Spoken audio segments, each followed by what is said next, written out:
तारू बियाह शादी में गीत गावेली से जब विदाई होला तो के न गावेली से गीतिया कि यारे पापा कबनी न गरिया जुआवा खेलनी त बेटी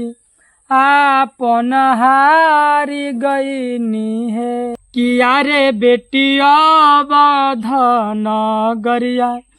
जुआवा खेलनी से बेटी तोह के हारी गईनी है किया हो बेटी अवधन गरिया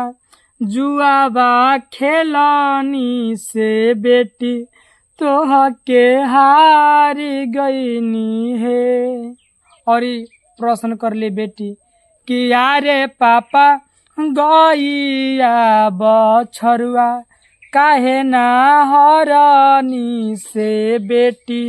आपन हारी गईनी है। तो बाप कहला कि यारे बेटी गईया बछरुआ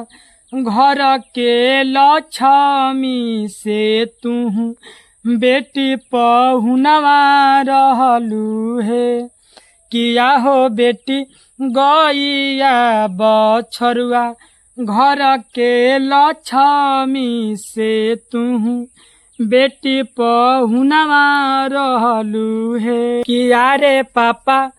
पुतावा पतोहिया काहे ना हरनी से हमारा के हारी गईनी है किया है पापा पुतावा पतोहिया काहे ना हरनी से बेटी आपन हारी गईनी है। अरे बाप कहला कि यारे बेटी पुतावा पतोहिया घर के लक्ष्मी से तू बेटी पहुनवा रहलू है किया हो बेटी पुतावा पतोहिया घर के लक्ष्मी से तू बेटी पहुनवा रहलू है।